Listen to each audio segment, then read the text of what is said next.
Hi, everyone. I'm Chuck Murphy, and today we're going to be talking about what it's like to be a first year market researcher, some of the surprises in your first year, some of the cool things about it, some of the challenges. I'm joined by Rachel Podell, who's our director of talent, as well as two first year researchers here at Murphy Research, Jenna Rosen and Javier Vesca. And I'm really excited to hear their impressions after 9 months on the job.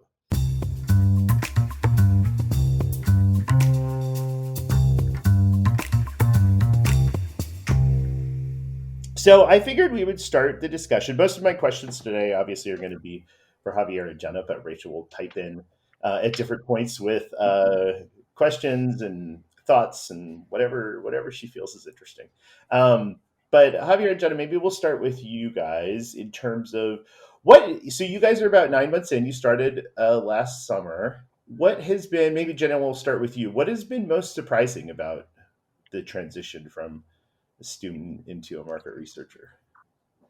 I think there's a very different expectation surrounding being a student and being a full time employee. And I think that is an interesting transition to walk through just based on, as a student, you really manage, your own time very differently based on when you work, what you're working on. And I think it's been interesting also to kind of be working on a team at Murphy. And so you're really working together a lot, whereas it was much more individual as a student. So I think that's been kind of the biggest difference for me in terms of joining Murphy versus my time as a student. Yeah. Do you feel like you're still adjusting to that, or do you feel like it? How long, if you do feel adjusted, how long did it take? I think it took about 3 months, I would say, to really get into the groove of things because it just is very different. And I don't know, Javier, how you feel about that. But I think after the 3 months, I started to feel like, okay, I kind of feel like I know a little bit more what's going on, what to expect. And I think that helped a lot.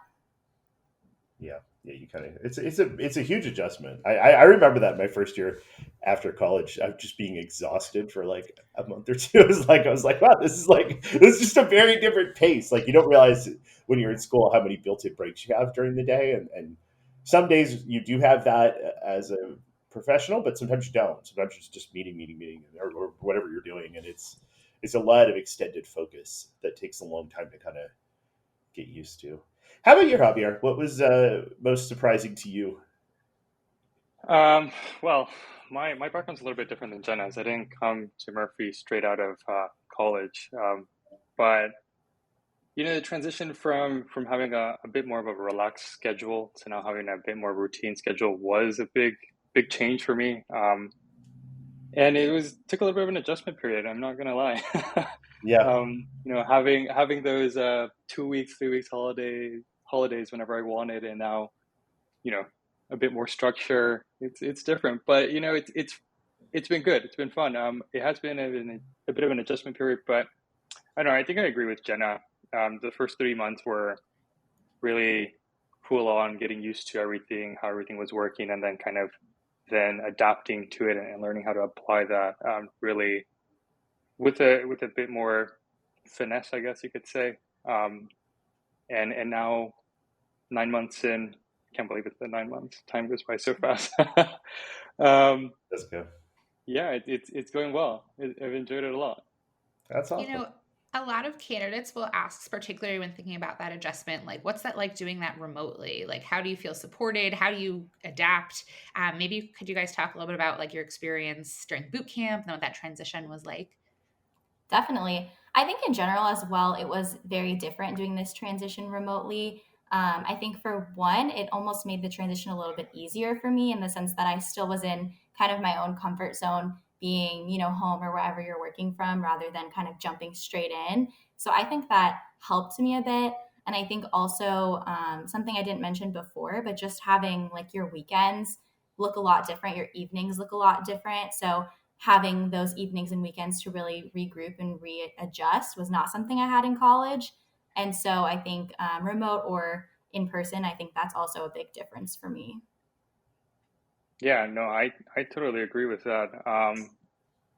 But I think it made it all a lot easier. It was a lot more comfortable joining a new company or a new job, a new role, being remote, because it was more at my pace, like what Jenna said, and uh, it allowed me to kind of transition at my own pace. So it was good. So Javier, just to piggyback a little bit on to twist the question a little bit. Now that you've been doing, market research, and obviously the way that Murphy Research does market research is going to be different than some other firms and the day-to-day job. But did you feel like you understood what market research was? Like, is there anything about the actual job or the way that the industry works that surprised you, or did you feel like you had a pretty good understanding of what you were getting yourself into? Well, market research itself, I think I had a good understanding of what it was. I had done some internships previously, so I had an understanding of that. But I think the difficult part comes from addressing clients and making sure that you're meeting the client's needs. And I don't know if anyone could ever say that they are well adjusted to a client, because there's so many different types of clients and every project is so different. So that's always a learning curve, no matter where you are, really. Well, that's the challenging thing about client service, right? It's like it's so varied. Like what makes different people happy is it's really hard, because it's hard to have a formulaic kind of approach to it, because everybody and every industry and different personalities have different needs. So it's a challenge. Yeah, What about you, Jenna? Did you feel like you knew what you were getting into in terms of what the job was? Quite honestly, not at all. I think that I did have some experience coming in, more informal experience, and basically only qualitative research. So I think that it was a big adjustment coming in. But I also think that there was not expectations that you come in and know everything. I mean, we had boot camp and things to really like help learn. So I think, was I prepared? No. Was it been surprising? Yes, but it wasn't a sense of overwhelming or anything like that, because I think we weren't expected to know all of that coming in. Yeah. yeah. I think I agree with Jenna. Bootcamp was really helpful. It really did help. Set the standard and help us understand what we need to do 100%. So it was good. That's awesome. Well, that transitions nicely into thinking about the job itself. What aspects of it do you like best? Tough I think question. that Jenna, one do you want to go is, first? I was going to say that one's a tough question, but I think it's easier for me because I have always really liked writing and communicating in those parts of the job. So things like story planning and report building and really finding the story behind it are really, really interesting to me. Some of the more nitty gritty data items are not necessarily my favorite, or they don't come as easily to me. So I think that distinction is pretty clear for me. Yeah. I, So the quality control and the numbersy part of it is it's harder for you, but you like the writing storytelling aspect of it. Exactly. And I think that you need both. So I am very well aware of that. But it's interesting to see which parts of that really came easy and which it took a little bit longer to feel comfortable with. Yeah. And it's funny in life. I always joke about this, but it's funny in life uh, how rare it is that somebody enjoys both of those things, right? Generally, the people that are very numbersy and like the quality control part are not into writing, and the people that are into writing are it's pretty rare that someone would like both aspects of the both of those aspects of the job equally. How about you, Javier? Which part do you like best? I'm completely opposite to Jenna. I enjoy the math, the data, the analyzing the points and seeing, what can we make out of this. The story writing takes me a little bit. I'm not Yeah, that great at yeah. it. No, I'm much more like you, Javier. I've always enjoyed the numbers part, and the writing is more work for me. I'm not the communication part. I just don't like as much. It doesn't come as natural to me. Um, Yeah. how And to about that point, I'm always telling candidates that, right, we try to like hire in different ways, right, and think about different strengths. And so, like, both of those elements are really important to have. And so, like, we look for people who, can adapt into both spheres, but also outright are excited about strengthening them.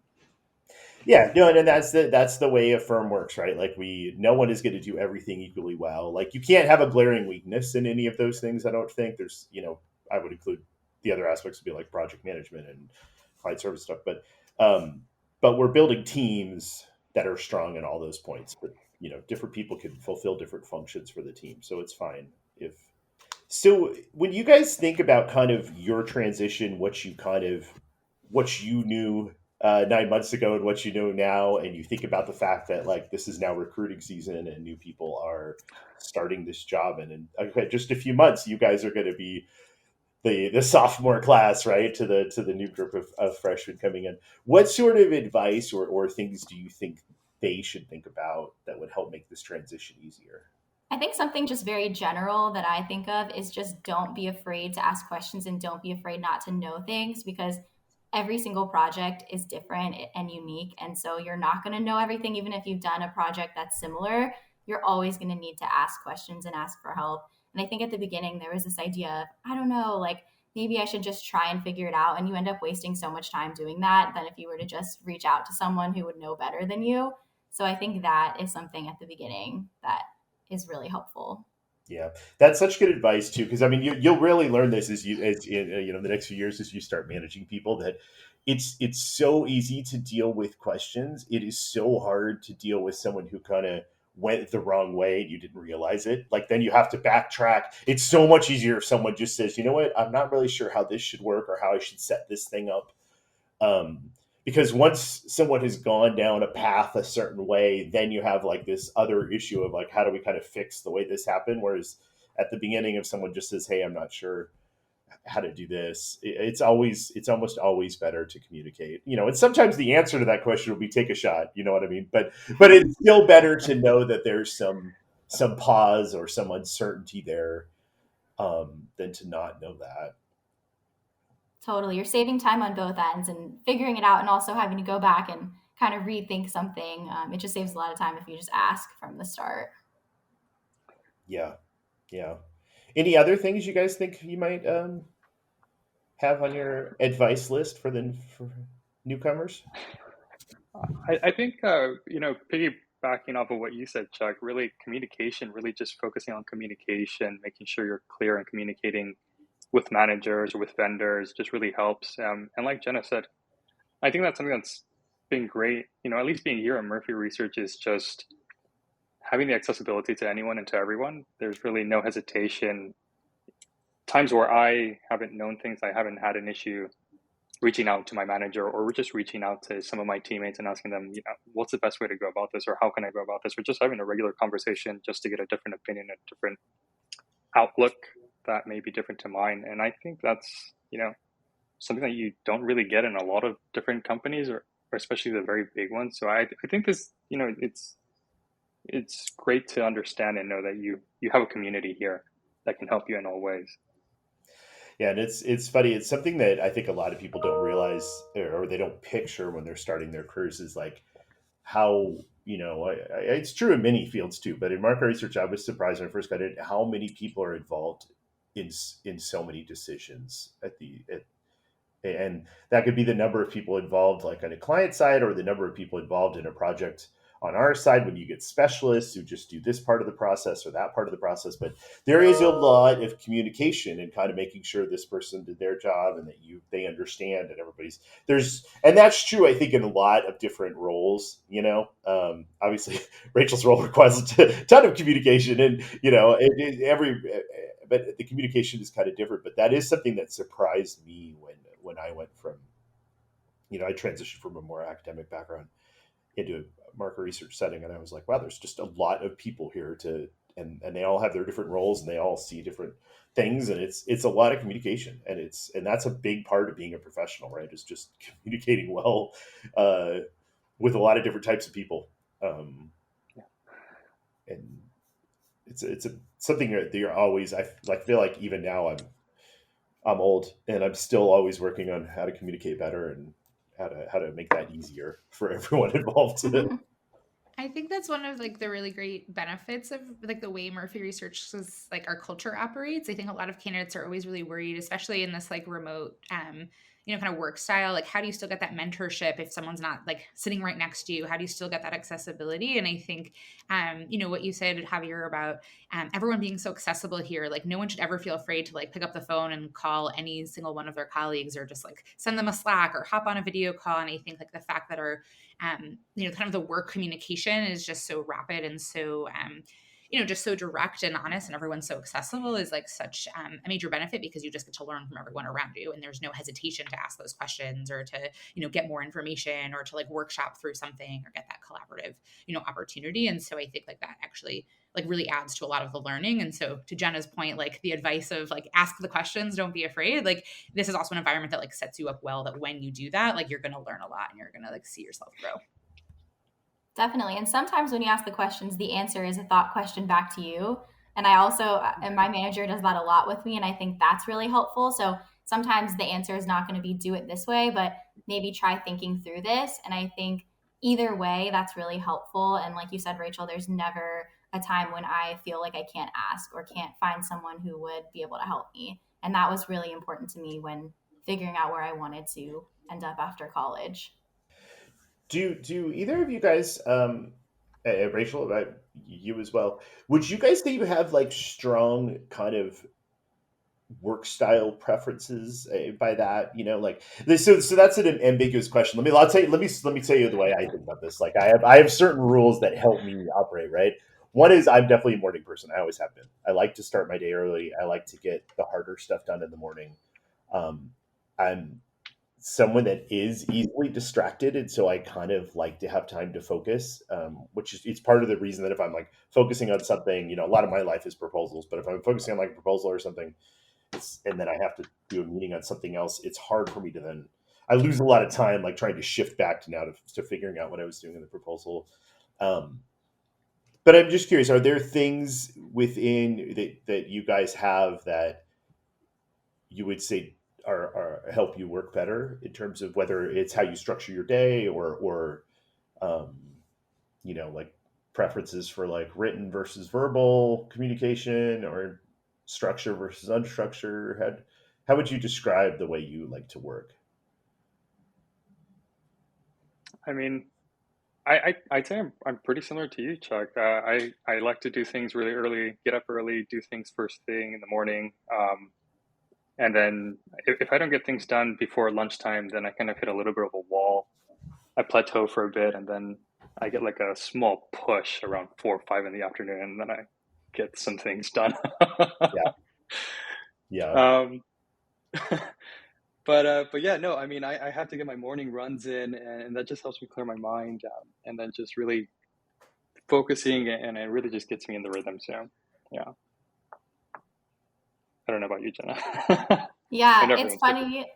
It's funny because I am not at all a morning person in terms of getting up is very difficult, but I am most productive in the morning. So it's kind of that push to get up, get things done. And then I really like having my evenings open to do the things that I like to do when the sun, now that with our time change just coming, with the sun still out.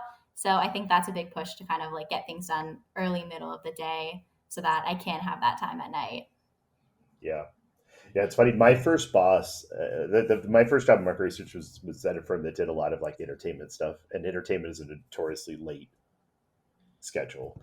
And my first boss would get to work at like 10:30 or 11, and she would have a lot of meetings from like lunch, and then she would like decide what needed to be done that day around dinner time.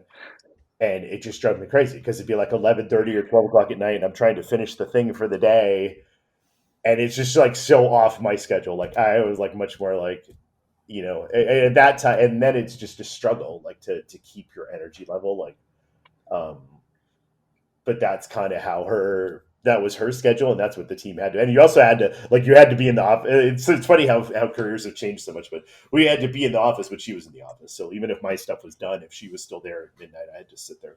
It drove me crazy. But it's funny how like there's also a life stage component of this too, where like um, like Javier used to get his morning runs, right? I always had to work out in the morning before I had kids, and the kids totally threw that off. And so now I like get up in the morning, do my work, and then I work out at like lunchtime, and then finish up whatever needs to be done. So there is this stuff changes throughout your career, but it's actually to me that one of the things that's fascinating about your generation and so much being able to be done through phones and Slack and remote stuff that you guys can actually work stuff like that in. You have a lot of opportunities to work stuff like that in that would have been impossible for me when I was younger. And it's interesting how how different it all looks. You know what I mean? Like I don't know. It's fascinating how fast it changes. Um, are there aspects of the way your day looks now that you wouldn't have anticipated when you started, or things that surprise you just in terms of, like whether it be like meetings or the way people communicate? Is there anything that you like or you look at and you're like, wow, I never would have known that that's how that worked like a year ago? I think for me, it's actually been surprising how much communication happens in a remote environment. I thought, people are working from home. Like, how often are you really checking in? But I think having multiple tools, like we use Slack, we have Teams calls, things like that. I'm actually like in constant communication with the people that I'm working with, and I think that was something that surprised me, and I was a little bit worried about, honestly, in a remote only environment. I was like, am I going to be able to really like make connections and be able to work with people as effectively? And I think I would agree that that has been really effective, if not even more than sometimes in an environment where you can be really distracted by other people. Now you can use other people when you need them and then kind of have your time to work. Piggybacking off of that, just kind of curious, like obviously you talk about work in a lot of these contexts, but like how do you also build relationships with your colleagues, not work? Like, do you know what books people like? I mean, it sounds like we know that Javier loves to run in the mornings, right? We know that, but like, tell us a little bit about like how you've like built some bonds with your coworkers and like gotten to know people on a maybe more personal level too.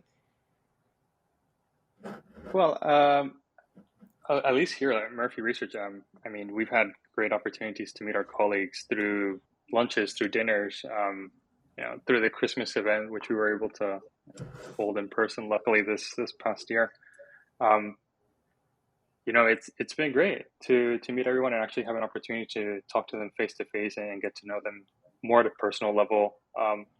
So yeah, I don't know, Jenna, what do you think? Yeah, I agree. I think those little in-person instances are really nice, and they are outside of work time. So it is a time to really like get to know people and hobbies and interests and things like that. Whereas if you're just in an office, maybe you wouldn't talk about things like that as frequently. I also think that even just in little, chats at the beginning of meetings, everyone is really interested in getting to know each other, and it feels more than just this is my person that I only speak about work with. So I think that that's the kind of the community environment that is here at Murphy. So it makes it really easy to kind of get to know people in that way. Yeah, we have the coffee club chats every other Monday, don't we? And that's been pretty helpful, pretty fun. Yes, play some fun Pictionary games and Yeah. talk about reality TV and all of that. Nice. Breakdown euphoria. I'm curious. This is a little bit of a tangent, but what do you guys? There's so many different kind of communication channels now. What do you guys prefer in terms of how do you like to? What's your preferred communication channel? I think it depends on the complexity of what I'm talking about. I think Slack is awesome for little quick questions. How are you? Things like that. If I'm asking a question about a project or more of a complex issue, I really like to get on a video call. I think that just really helps me. I think email is last for me, I must say. Yeah, yeah. I'd probably say Teams and Google Meet, Zoom. I just like that face-to-face interaction. I think it's So, I Javier, like how would you talking. rank those three for you? Do you have a preference between those three? Oof, that's a hard question. Is it? Why, tell me why. Is that? Is because you see no difference between them, or because you No, because they all have flaws. they do all applause? I know it's actually hilarious to me that this is like. I actually think it's a really big issue these days. Like I'll notice when I'm like sending a meeting invite, I'm like, oh, should I send this person to Zoom or a Teams? Um, Yeah. I don't even consider Google Meet anymore, which is funny because that was all we used up until like a year ago, right? It was all Google Meet, and I actually, But so I'm curious. Do you tell me the flaws that you see and how you break that down? I know it's a little bit of a tangent. Uh, I do think in a remote yeah. world, it's interesting to me. Like there's just so many different channels now. Man, there's so many different channels. Well, it's great that there's so many channels, right? Because we're all in different places and we can easily communicate at the touch of a button and a click. I'd probably say I prefer Teams. I just think it's it's clearer, it's easier to get a hold of people. I like the chat feature. It's saved there. Um, I probably do Google Meet and then Zoom last. Um, I don't know. I'm just not a fan of Zoom as much. How about you, Jenna? What's funny is all once we went remote in college, all we used was Zoom, and so it was just my favorite out of default. And when I saw that we would mainly be using Teams here, there was a bit of a ooh, like not sure how I'm going to feel about this. And now, like when I log onto a Zoom, I'm like, this seems archaic. I miss Teams. I like how Teams is set up. It just completely flipped. So I think a lot of it has to do with what you're used to, I guess. Yeah, no, it's fascinating. How about you, Rachel? Do you have a preference between those three? You know, it's interesting. My role is obviously very different than the way you guys operate. I love Teams when it comes to like our internal meetings. I think it has that like teamwork environment, the structure, the setup. It's very easy. It's integrated into like the rest of our, Outlook system. When I'm sending external invites, though, to me, I don't know how to find a link for Teams to send externally, or I accidentally send two links, and it's complicated. So I tend to lean towards Google Meet to send an external link if it's like a one-on-one. But if it's a bigger group, then I use Zoom because I think it has a little bit more of that like formality when you're. For us, we do a lot of like group interviews and info sessions and things like that, and also I think a little bit more familiar, as Jenna was saying, right, in college. And I speak to a lot of college students, so kind of giving them like a format in terms of like that gallery view that they're used to and that kind of thing. So I do find them all, I think similarly to Javier, they're all flawed in different ways, but I find them all also like having a purpose. And I'm sure there are other tools out there also that I would, similarly integrate and, depending on like the situation. Yeah, yeah. It's I don't know. It's interesting. The Teams thing when it works is very fluid. To me, Google unfortunately just has the compression. The audio is just not nearly as good. There's a lot more like lags, issues like that. I think the Zoom. I sound old saying that. Uh, Zoom sounds the best to me in terms of the audio quality, but it's just such a hassle, like scheduling the meetings. Like I just always find it easier. But I guess because I'm in Outlook so much, to just be like make it a Teams meeting. Um, Anyhow, I recognize that's a little bit of a tangent, but so we're close to kind of wrapping up here. But any other thoughts you guys might have in terms of what your first 9 months has been like, and anything that stands out to you as interesting that you a year ago would have been interested to hear or learn, or even if it's very trivial or small. I think I would be surprised how often the story that comes out of a set of data can be really clear. I think when I was first looking, you're just looking at a big thing of tabs or whatever you're looking at, and it's hard to imagine how something could be so coherent. And once you kind of get to the end of that story planning process and you're like, oh wait, this really does all come together. The recommendation's really clear. And I think I'd be really surprised by that when I first started and was, looking at just that huge set of data thinking like, what is this supposed to mean? Yeah. Yeah, no, that's actually a really insightful point. When I was young, there was this guy. I loved this guy. He was retired now, but he had been doing this for like 20 or 30 years, and you know, um, he used to have a couple different sayings on this. But if you look at all the pieces, you'd think this is never going to work, right? There's so much noise. There's so much error and kind of chaos at each little step involved with trying to do these big things. But then at the end, you're like, oh yeah, no, that's true. This works. Like you see the story, and you're like, yeah. And there's still a lot of noise you have to filter through, but um, it really does work. Like, and you could see. Um, it's also one of the things that surprised. This is your podcast, but I'm gonna tell you anyways. One of the things that surprised me when I first got in this field was the scale of some of these things. Like I wouldn't have imagined the size of the research projects that some of these companies did. And once you kind of see it from their point of view, you're like, oh yeah, I mean, if you have to do business in all these countries in the world with all these different types of people, of course, it's like you're going to need something at a big scale to help answer your questions. But you would think with all of the different ways things could go wrong, it's amazing that it works so well. So often where you kind of walk away at the end being like, oh, I really learned something valuable here. Um, Definitely. And I also think that as you get more and more experience, the ability to kind of filter through that noise becomes a lot easier. I think I'm not quite there yet, obviously, after not even a year. But when I talk to people who have a lot more experience, it's really interesting to see how easily they're able to kind of sift through and figure out what the main and most important ideas are. So I guess that's something I'm excited for in the future. Yeah, that's a big part of the jump to SRM is like you start to just see, you can see it. Like it gets, I mean, it's like anything else. If you do it a lot, it gets much easier than it seems at first. Yeah, yeah, That's a no, great I agree with that. Yeah. The value that comes out of such a big project, and seeing and realizing that your recommendation can have such a large impact, I think that's something that kind of, you know, it's kind of crazy. Yeah, no, it really is kind of crazy, right? Like it's wild. You know, it's these some of these brands are such big ships. It's kind of wild that a small group of people can kind of move them a little bit, um, which is fascinating. And that's a big difference from college as well. Everything you're doing is so theoretical, or, it's a project that's just getting graded. And I think that was a really cool transition to be able to have the work you're putting in actually kind of matter and mean something. Yeah, it's easier to stay motivated to push through all the details when you because oftentimes the hopefully all the time, but oftentimes the question itself is so interesting. Like I still find that I'm like, oh, this is a really interesting decision, and oftentimes like I think that's one of the things that surprised me too.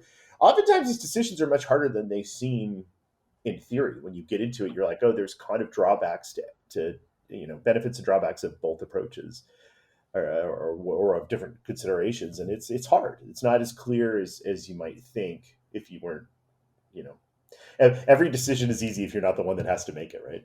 And when you're in there and you see those things, you're like, oh, this is tricky. This is, it's. I do find that I still find that kind of fascinating. I appreciate you guys doing this with us today and being sport for jumping into a relative unknown here. But this has been Thanks fun. for having us, Chuck. Yeah. Yeah, thanks for having us. This was fun.